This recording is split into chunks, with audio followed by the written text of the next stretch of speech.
नमस्कार, मैं नीलम सिंह। हमारे YouTube मंच में आपका स्वागत है। मित्रों, हमारी सरकार ने जब से संविधान हत्या दिवस मनाने का निर्णय लिया है तो संविधान की रक्षा का स्वांग रचने वाले बहुरूपियों के हृदय में बड़ी वेदना शुरू हो गई है और वो ये कह रहे हैं कि 50 साल पुरानी बात की आवश्यकता क्यों है। जो लोग खुद सीधे 80-85 साल पीछे जाकर ये दावा करने लगते हैं हर बात में कि आजादी की लड़ाई उनका वन एंड एक्सक्लूसिव कॉपीराइट था, वो उस स्वतंत्रता संग्राम में बलिदानियों के बलिदान के बाद पाई हुई स्वतंत्रता के साथ क्या किया, ये आज की पीढ़ी को जानने की आवश्यकता है। बहुत स्पष्ट रूप से मैं देश की जनता को याद दिलाना चाहता हूं, क्योंकि आज की डेट में जो लोग 60 या 62 वर्ष से कम आयु के हैं, उनकी लिविंग मेमोरी में या उनकी जीवंत स्मृति में आपातकाल का विषय नहीं है। आपातकाल वो था, संविधान की हत्या क्या होती है यह समझने की आवश्यकता है। पॉइंट नंबर 1, देश के सभी नागरिकों के अधिकार समाप्त कर दिए गए थे, सभी मूल अधिकार समाप्त कर दिए गए थे। यहां तक कि कोर्ट की प्रोसीडिंग में यह भी बात आई है कि आपके स्वतंत्र घूमने का अधिकार और जीवन का अधिकार भी समाप्त था। इस प्रकार की भी समाचार और सूचना आई थी कि अगर कोई किसी को गोली भी मार दी जाए और पुलिस कुछ भी कर रही हो तो मिलॉर्ड आप सिर्फ देखते रह सकते हैं। पॉइंट नंबर 2, यदि आपको पुलिस पकड़ ले जाए तो आप कोर्ट में नहीं जा सकते थे। डीआईआर और मीसा दो ऐसे रूल थे, डिफेंस ऑफ इंडिया रूल और maintenance of internal security act, जिसके तहत आपको कोर्ट में जाने यानी बेल के लिए, बेल मिलना एक चीज है, बेल के लिए अप्लाई करने का अधिकार नहीं था। Point number 3, defence of India rule इस पॉइंट पर भी लग सकता था कि अगर किसी सार्वजनिक स्थल पर खड़े होकर आप सिर्फ इतना बोल दें कि इंदिरा गांधी की सरकार हटानी है, इतने में आपको इस प्रावधान के तहत जेल में डाला जा सकता था, जिसमें आप बेल के लिए भी अप्लाई करने के हकदार नहीं थे। पॉइंट नंबर 4, सारा विपक्ष जेल में था। पॉइंट नंबर 5, सिर्फ राजनीतिक नेता नहीं थे, 1.25 लाख से 1.5 लाख लोग, आम जनता और राजनीतिक कार्यकर्ता 18 महीने जेल में रहे। तो विषय सिर्फ इतना साधारण नहीं था। पॉइंट नंबर 5, 38वां और 39वां संविधान संशोधन करके सरकार के किसी भी निर्णय पर न्यायिक समीक्षा का अधिकार समाप्त कर दिया गया था। यानी न्यायालय सरकार के किसी भी निर्णय की कोई टीका टिप्पणी समीक्षा नहीं कर सकता था। और पॉइंट नंबर 6, संविधान की प्रस्तावना, जिसे बाबा साहब अंबेडकर ने संविधान की उद्देशिका, प्रीएम्बल ऑफ द कॉन्स्टिट्यूशन, जिसे संविधान की आत्मा कहा था, उस संविधान की आत्मा को बदल दिया गया था। उसमें सेकुलर और सोशलिस्ट वर्ड डाल दिया गया था, तब जब विपक्ष पूरा जेल में था। इसलिए, और यह क्यों किया गया था, यह भी ध्यान देने की आवश्यकता है। छत्तीसगढ़ के मुख्यमंत्री जी का एक प्रसिद्ध बाइट है जिसमें वो कह रहे हैं कि इंदिरा गांधी जी में साहस था, इसलिए उन्होंने आपातकाल लगाया। और पॉइंट नंबर 6 के बाद पॉइंट नंबर 7, मामला सिर्फ इतना नहीं था, देश से ऊपर एक नेता को कर दिया गया था, इंदिरा इज इंडिया कर दिया गया था। तो ये कांग्रेस के 7 कृत्यों के 7 जवाब हमें आज चाहिए। संविधान की 7 तरीके से हत्या करने वाले लोग। और इंडिया इज इंदिरा का नारा कांग्रेस के तत्कालीन राष्ट्रीय अध्यक्ष देवकांत बरुआ का था, और इजराइल हमास पे संघर्ष पे प्रस्ताव पारित करने वाली कांग्रेस वर्किंग कमेटी ने आज तक आपातकाल की आलोचना करते हुए, इंदिरा जी की आलोचना करते हुए और डीके बरुआ के इस वक्तव्य की निंदा करते हुए प्रस्ताव नहीं पारित किया है। अगर आप ऐसी किसी चीज पे प्रस्ताव पारित कर सकते, मुझे दिखाएं वो सीडब्ल्यूसी का कहां प्रस्ताव है कि हमने माफी मांगी, हमने निंदा की और देश से ऊपर एक नेता को कर दिया। और यह विचार प्रेरित कहां से था? मैं पहले भी बोल चुका हूं सदन में और आपको रिपीट करता हूं कि 1934 में नाजी पार्टी का न्यूरेमबर्ग में कन्वेंशन हुआ, जिसमें नाजियों की बड़ी प्रसिद्ध फिल्म थी ट्रायम्फ ऑफ द विल। उसका मंचन कराने के बाद हिटलर के राइट हैंड आदमी रुडोल्फ हेस ने एक नारा लगवाया था, Hitler is Germany and Germany is Hitler. ठीक वही भाव, Indira is India and India is Indira. इसलिए संविधान की हत्या क्या होती है यह समझने की आवश्यकता है। और मैं एक और बात कहता हूं, यह तो सिर्फ उसकी पीक थी, यह हुआ क्यों था? महत्वपूर्ण बात यह भी है, यह हुआ क्यों था? आज शिवसेना के एक नेता संजय राउत जी ने यह कहा है कि आपातकाल इसलिए जरूरी था कि एनार्की हो गई थी। मैं पूछना चाहता हूं इंडी गठबंधन के लोगों से कि जयप्रकाश नारायण के नेतृत्व में हो रहा वह पवित्र जेपी आंदोलन एनार्की था? मैं लालू प्रसाद यादव जी से पूछना चाहता हूं, अखिलेश यादव जी से पूछना चाहता हूं कि आपके पिताजी मुलायम सिंह यादव जी एनार्की के हिस्से थे? सत्ता लोलुपता में आज अपने ऊपर आप अराजकता का स्टैंप भी लगाने को तैयार हो गए। और अब मैं बताना चाहता हूं कि वो एनार्की क्या थी, ये इमरजेंसी लगी क्यों थी। भारत के इतिहास में एक ही उदाहरण है जब किसी प्रधानमंत्री को चुनावी धांधली और चुनाव में भ्रष्टाचार का दोषी पाया गया। श्रीमती इंदिरा गांधी को इलाहाबाद उच्च न्यायालय के द्वारा, यह आरोप नहीं था, न्यायालय के द्वारा दोषी पाया गया और इस कारण से उनकी सदस्यता समाप्त कर दी गई। वो सुप्रीम कोर्ट गई, सुप्रीम कोर्ट ने कहा कि सदस्यता तो रहेगी परंतु आपकी सांसद के रूप में कोई काम नहीं कर सकती, 6 साल लड़ने प्रतिबंध था, आप सदन की कार्रवाई में भाग नहीं ले सकती, वोटिंग नहीं कर सकती। तब ये इमरजेंसी लगाकर वो जो संविधान का 38वां और 39वां संशोधन था वो रेट्रोस्पेक्टिवली लगाया गया, यानी भूतलक्षी प्रभाव से लगाया गया कि और प्रधानमंत्री पर कोई टिप्पणी कोर्ट नहीं कर सकता, प्रधानमंत्री के किसी निर्णय की कोई समीक्षा नहीं कर सकता। इसलिए संविधान की उस घनघोर और दुर्दांत हत्या की स्मृति के लिए यह आवश्यक है। और यह क्यों हुआ यह भी मैं बता देता हूं। ऐसा नहीं कि सब कुछ सिर्फ 1975 में हुआ, उससे पहले। और मैं एक और आज एक गंभीर सवाल करना चाहता हूं। बहुत सी फॉरेन की इंटेलिजेंस एजेंसीज की रिपोर्ट्स जो डिक्लासिफाइड हो चुकी हैं और कईयों ने पब्लिश भी किया है, मैं इस कैविएट के साथ बोल रहा हूं, कांग्रेस पार्टी को उसमें अगर आपत्ति है और हिम्मत है तो उन पर मुकदमा करना चाहिए। नित्रोकिन्स आर्काइव केजीबी एंड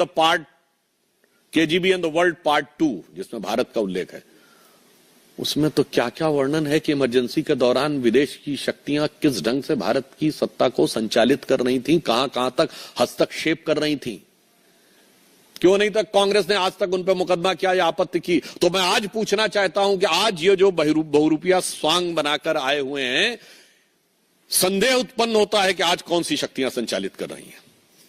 क्योंकि ये चुनाव भारत के इतिहास का पहला चुनाव था जब किसी विदेश में बैठे हुए धन कुबेर ने बाकायदा बयान दिया था प्लेज करते हुए कि मैंने $1 बिलियन रखा हुआ है मोदी जी को सत्ता से बाहर करने के लिए।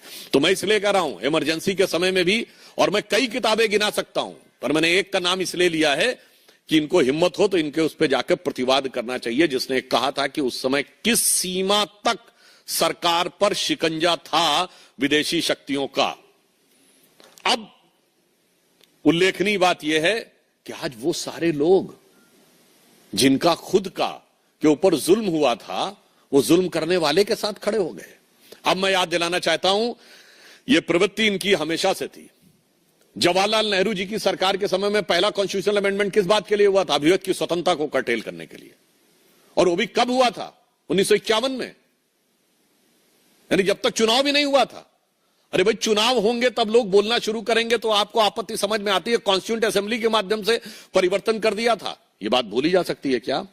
और मैं कोट करना चाहता हूं, बाबा साहब अंबेडकर इतने दुखी हो गए थे और उनकी पीड़ा जो थी संविधान के साथ जिस प्रकार का छल किया गया था, नेहरू जी की सरकार के द्वारा, उसे मैं वो शब्द जो उन्होंने उस पीड़ा में व्यक्त किए थे, मैं उस शब्द यहां पर बोलना उचित नहीं समझता हूं, पर रेफरेंस आप लोगों को दे रहा हूं। 19 मार्च 1955 राज्यसभा की प्रोसीडिंग में उन्होंने कहा कि मैंने तो एक पवित्र मंदिर बनाया था देवता को स्थापित करने के लिए, और उसको किस प्रकार से उस मंदिर के साथ क्या किया गया है, ये उनके शब्दों में कोई भी व्यक्ति जाकर स्वयं पढ़ सकता है। संविधान की हत्या उस समय होती थी कि यदि केवल एक आर्टिकल लिख दे कोई व्यक्ति कि मुझे नेहरू की कार्यशैली में हिटलर की छवि नजर आती है, तो मजरूर सुल्तानपुरी 2 साल जेल में रहते थे। संविधान की हत्या यह थी कि अगर किशोर कुमार यह कह दें कि मैं कांग्रेस के द्वारा प्रायोजित एक पब्लिक प्रोग्राम में नहीं जाऊंगा, तो ऑल इंडिया रेडियो पर सारे गाने बंद हो जाते थे। और फिर इसके उपरांत अभी आप हाल, और यह प्रवृत्ति मुसलसल चलती रही। जब राजीव गांधी जी आए तो याद करिए, पोस्ट एंड टेलीग्राफ एक्ट क्या था कि आपकी चिट्ठी कोई भी खोल के पढ़ सकती थी सरकार, यह एक्ट लाया गया था, और अगर उसमें आपत्तिजनक कोई बात हो तो आप पे कार्रवाई भी की जा सकती थी। वो तो ज्ञानी चैल सिंह जी ने उसको रख लिया, अन्यथा आज सोचे। मैं पूछना चाहता हूं संविधान के रक्षा के इस बहुरूपीय गैंग वालों से कि भाई अगर कोई आपसे कहे कि आपका सारा ईमेल, व्हाट्सएप, सब कुछ सरकार पढ़ सकती है और पढ़े हुए के आधार के ऊपर आप पे कार्रवाई कर सकती है, यह था पोस्ट एंड टेलीग्राफ एक्ट। संविधान की हत्या यह थी कि 5000 सिखों की हत्या के बाद सर्वोच्च पद पे बैठा हुआ व्यक्ति कहे कि बड़ा पेड़ गिरता है तो धरती हिलती है। और संविधान की हत्या यह थी जिसे अभी चंद दिन पहले सर्वोच्च न्यायालय ने नलीफाई किया है कि यदि शरिया और सर्वोच्च न्यायालय में मतभेद हो जाए तो सर्वोच्च न्यायालय के निर्णय को रौंद कर संविधान को से ऊपर शरिया को कर दिया जाए। यह संविधान की हत्या थी। यदि कोई अखबार आपसे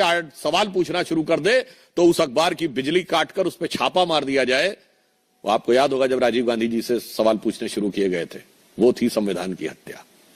अब आइए 1980 में मैं याद दिलाना चाहता हूं, जब इंदिरा जी वापस सरकार में आई, कांग्रेस पार्टी से पूछना चाहता हूं, विपक्ष की सारी सरकारें बर्खास्त कर दी गई राज्यों की। All the state governments were dismissed in 1980। क्या प्रीटेक्स्ट पे कि केंद्र में चूंकि आपकी पार्टी चुनाव हार गई है, इसलिए अब आपका कोई नैतिक अधिकार नहीं है कि आप सत्ता में बने रहें। यह थी संविधान की हत्या। नरसिम्हा राव का समय आता है, आप सोचिए हमारी 3 सरकारें बर्खास्त की जाती हैं। किस बात पे? हिमाचल, राजस्थान, मध्य प्रदेश की सरकार किस बात पे बर्खास्त की जाती है? यह थी संविधान की हत्या। और मैं संविधान की हत्या का एक और उदाहरण देना चाहता हूं। यूपीए 1 सरकार जो सोनिया जी की छत्रछाया में सुपर पीएम के द्वारा चल रही थी, मनमोहन सिंह जी के द्वारा पहली बात सर्वोच्च संवैधानिक निर्णय लेने की एग्जीक्यूटिव बॉडी यूनियन कैबिनेट से ऊपर नेशनल एडवाइजरी काउंसिल बनाई। यह संविधान की हत्या नहीं थी? एनएसी के चेयरमैन का पद असंवैधानिक था, लोग भूल गए। मार्च 2006 में सोनिया जी को इस्तीफा देना पड़ा था ऑफिस ऑफ प्रॉफिट के मुद्दे पे, क्योंकि नेशनल एडवाइजरी काउंसिल का चेयरमैन का पद असंवैधानिक हो गया था। जब उन्होंने इस्तीफा दिया, दोबारा चुनाव लड़ी। इस बीच में यूपीए सरकार ने कॉन्स्टिट्यूशनल अमेंडमेंट करके एनएसी चेयरमैन के पद को ऑफिस ऑफ प्रॉफिट से बाहर कर दिया। यह थी संविधान की हत्या। और मैं इसमें एक चीज याद दिलाना चाहता हूं जिसे विशेषकर बिहार के लोग ध्यान करें। 2005 में जब एनडीए की सरकार को बर्खास्त किया गया तो कांग्रेस के ही पूर्व कानून मंत्री स्वर्गीय हंसराज भारद्वाज जी ने पूर्व मुख्य न्यायाधीश जस्टिस सब्बरवाल की स्मृति में आयोजित एक कार्यक्रम में बोला था कि मुझे कहा गया था कि मैं चीफ जस्टिस से मिलकर उनसे यह प्रयास करूं कि निर्णय सरकार के पक्ष में आए। यह कौन कह रहा है? कांग्रेस के तत्कालीन कानून मंत्री बोल रहे हैं। परंतु जस्टिस सब्बरवाल के से मैं मिला, मैंने उनसे चाय पिया, मगर उनका एटीट्यूड देखकर मेरा साहस नहीं हुआ। यह है कानून की हत्या की पहले असंवैधानिक तरीके से सरकार को बर्खास्त करो। और आप यह भी याद करिए, उस समय बिहार के राज्यपाल बूटा सिंह जी थे, सर्वोच्च न्यायालय का कमेंट किया था।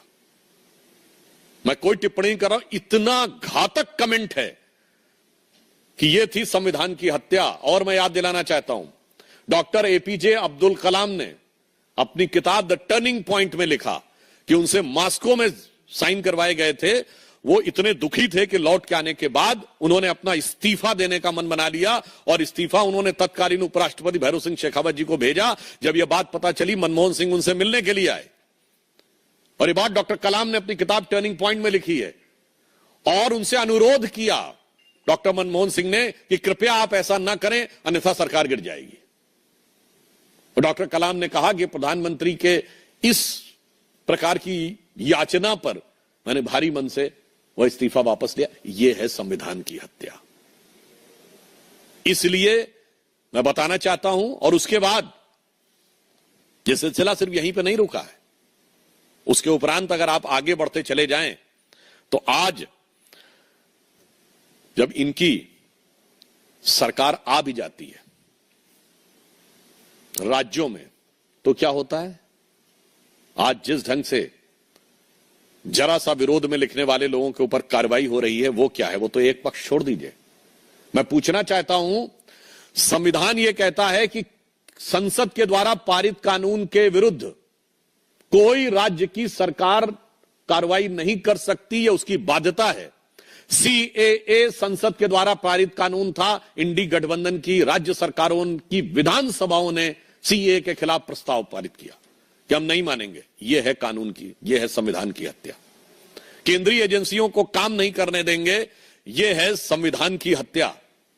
और इतना ही नहीं, बहुत से लोगों को ध्यान नहीं है तो मैं याद दिला देना चाहता हूं, संविधान की हत्या क्या होती है। बहुत सी ऐसी बातें हैं जो केरल की बात लोगों को उत्तर भारत में पता नहीं होती। केरल विशेषकर, जहां अभी तक राहुल गांधी जी सांसद रहे और अब प्रियंका जी वहां से सांसद की प्रत्याशी होने जा रही हैं। मार्च 2006 में केरल की विधानसभा ने एक सर्वसम्मत प्रस्ताव पारित किया कि कोयंबटूर हमले के मुख्य आरोपी अब्दुल नसीर मदनी, जो तमिलनाडु की जेल में है, उसे रिहा कर दिया जाए। विधानसभा ने प्रस्ताव पारित किया है और 117 के 117 एमएलए, सारे कांग्रेसी और सारे कम्युनिस्ट ने प्रस्ताव के समर्थन में वोट किया है। यह संविधान की हत्या नहीं है। इस संवैधानिक संस्था के द्वारा एक आतंकवाद के आरोपी के पक्ष में प्रस्ताव पारित होना, यह नहीं है कि बयान देना, कॉन्स्टिट्यूशनल अपरेटस का उपयोग। और इसलिए हम यह कहना चाहते हैं कि जब जब इनके हाथ में सत्ता आई है, तब तब संविधान की हत्या हुई है। जितनी इनके हाथ में सत्ता आई है, अगर राज्य में आई है, तो उतनी संविधान की हत्या की गई है। और 1975 उसका सबसे गहरा और काला अध्याय है। यह तो भारत की जनशक्ति की, भारत की लोकतंत्र की शक्ति की प्राण शक्ति थी, जिसने उसके ऊपर विजय प्राप्त करने में सफलता हासिल की। इसलिए मैं कहना चाहता हूं कि कल तक जो संविधान को की हत्या के मुसलसल गुनहगार हैं, कल तक संविधान की हत्या के जो मुसलसल गुनहगार हैं, वही आज संविधान बचाओ के फर्जी झंडा बरदार हैं। धन्यवाद। कंटिन्यूअस, मुसलसल, मुसल मतलब पूरा, मुसलसल मतलब कंटिन्यूटी, निरंतरता में। आनंद कांग्रेस अध्यक्ष मल्लिकार्जुन खड़गे ने इस पर ट्वीट किया है कि पिछले 10 सालों से आपकी सरकार ने हर दिन संविधान हत्या दिवस के रूप में ही मनाया है। मुझे लगता है जब उनको इतना बताया जा चुका है, अच्छा चलिए बाकी तो छोड़ दीजिए। खड़गे जी सदन के पटल पे खड़े होकर बोल चुके, मैं तो जो हूं सोनिया जी की वजह से हूं। ये बताइए, नेता प्रतिपक्ष बड़ा है या सांसद बड़ा है? और उन्हें याद नहीं है कि संविधान के द्वारा निर्धारित सर्वोच्च संस्था कैबिनेट का प्रस्ताव फाड़ने वाले, यह संविधान की हत्या नहीं है। तो इसलिए मुझे लगता है कि यह भी उनको किसी से कहलवाया गया है। मोहित भट्ट। जब संजय राउत ने बयान दिया, उन्होंने जब जस्टिफाई किया ना किया गया, उन्होंने ये भी कहा कि अगर अटल बिहारी वाजपेयी प्रधानमंत्री होते तो वो भी इमरजेंसी लगाते। तो जस्टिफाई करने के लिए उन्होंने अटल बिहारी वाजपेयी जी का भी नाम लिया। कैसे देखते हैं पूरे जो बयान है? ये हास्यास्पद और विडंबनापूर्ण है। अटल बिहारी वाजपेयी जो स्वयं जेल में रहे, वो कह रहे हैं कि वो लगाते। और वैसे एक बात बताऊं आपको, जब इमरजेंसी खत्म हुई थी तो उसके बाद रामलीला मैदान में एक रैली हुई थी। सबने बोला था, उसमें अटल जी ने एक शेर बोला था, वो मुझे पूरा नहीं याद है। उन्होंने कहा था, मिल के बैठे हैं चंद दीवाने, कहने सुनने क्यों हैं बहुत सारे अफसाने, जरा खुल के दिल की बात तो कर लें, कल क्या हो कोई क्या जाने। ये तो अटल जी बोले थे भाई उस रैली में कि कोई भरोसा नहीं, कांग्रेस आ जाए तो उसके बाद फिर हो जाए। तो मुझे लगता है कि कांग्रेस की मैं कहूंगा कि कांग्रेस के आगे नतमस्तक होने की एक सीमा होनी चाहिए, और शिवसेना को कम से कम सत्ता लोलुपता में अराजकता जैसा शब्द जेपी और उस आंदोलन से जुड़े सारे नेताओं में, उसमें चौधरी चरण सिंह जी,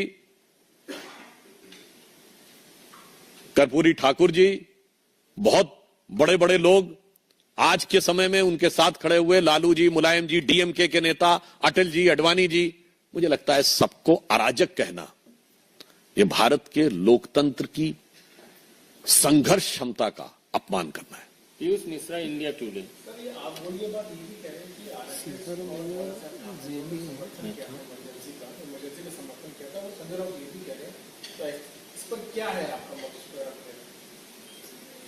अगर उनको 50 साल पुरानी बात याद है और 90-93 में क्या कहा था, इतना भूल जाते हैं।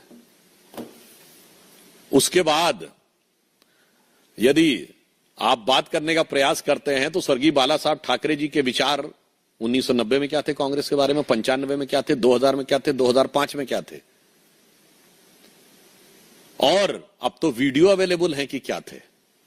मुझे लगता है, मैं सिर्फ आज उनसे बात कहना चाहता हूं कि वो सिर्फ ये बता दें कि जेपी अराजक थे क्या, और वो ये बता दें कि बाला साहब ठाकरे के बारे में जो कांग्रेस ने कहा, श्री कृष्णा कमीशन की रिपोर्ट में कैसी अपमानजनक बातें कही गई हैं, क्या वो उन बातों के लिए कांग्रेस से क्षमा मंगवाए हैं, या उसके बाद भी उनके सिजदे में सर झुकाए हैं। ठाकुर रविंद्र सिंह, जी न्यूज। सर, लोकतंत्र की बात कर रहे हैं, हत्या की बात कही जा रही है।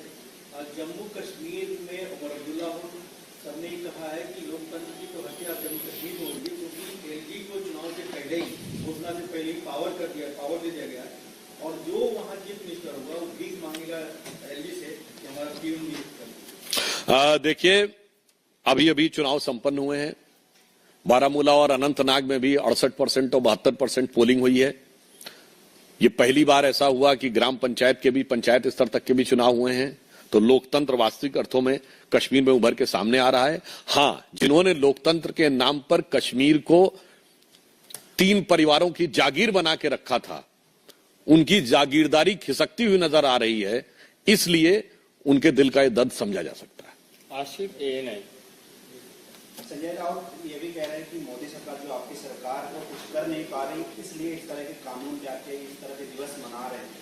सर, इसमें ऐड कर देती हूँ सर, उन्होंने ये भी कहा है कि जिस दिन मोदी गवर्नमेंट का रिजीम शुरू हुआ था, तब से जो कॉन्स्टिट्यूशन की हत्या है या संविधान की हत्या, वो हो रहा है, जिसमें वो खुद शामिल थे 5 साल तक।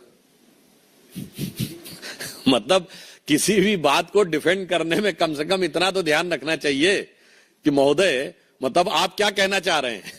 शिवसेना तो 5 साल तक हमारी सरकार में थी, और वो कह रहे हैं 2014 से भी पहले की बात। इसलिए मुझे लगता है और कुछ नहीं है, किसी भी बात को कहने की जो गंभीरता है तथ्यों के आधार के ऊपर, उसे ध्यान रखकर बोलना चाहिए। आप आज के राजनीतिक स्वार्थ के चक्कर में देश और देश के पुरखों की और अपनी पार्टी के पुरखों की इतनी अवमानना मत करिए। Himanshu, times now Bharat.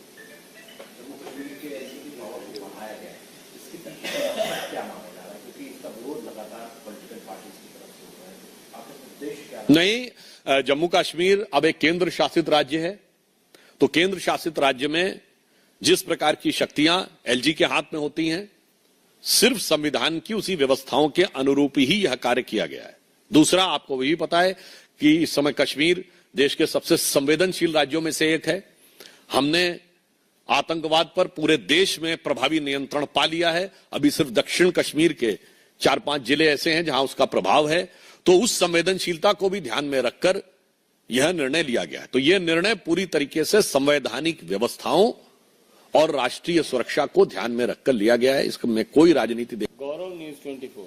Sir, Sanjay Singh ने प्रेस कॉन्फ्रेंस करके आरोप लगाया है कि अरविंद केजरीवाल का वजन बहुत ज्यादा नीचे गिर गया है, शुगर लेवल भी डाउन हो रहा है, वो किसी वक्त कोमा में जा सकते हैं और आपकी सरकार उनकी जान के साथ खेल रही है। देखिए, जहां तक मुझे जानकारी है, जेल चूंकि उनकी सरकार के ही अंडर में है और जेल मैनुअल के हिसाब से प्रतिदिन या एक निश्चित समयांतराल पर उनका मेडिकल चेकअप भी होता है, तो ये उन्हीं की सरकार के अंडर में है। लोगों को नहीं पता होगा कि वो पर भी प्रतिक्रिया देंगे। बहुत बहुत धन्यवाद, बहुत बहुत।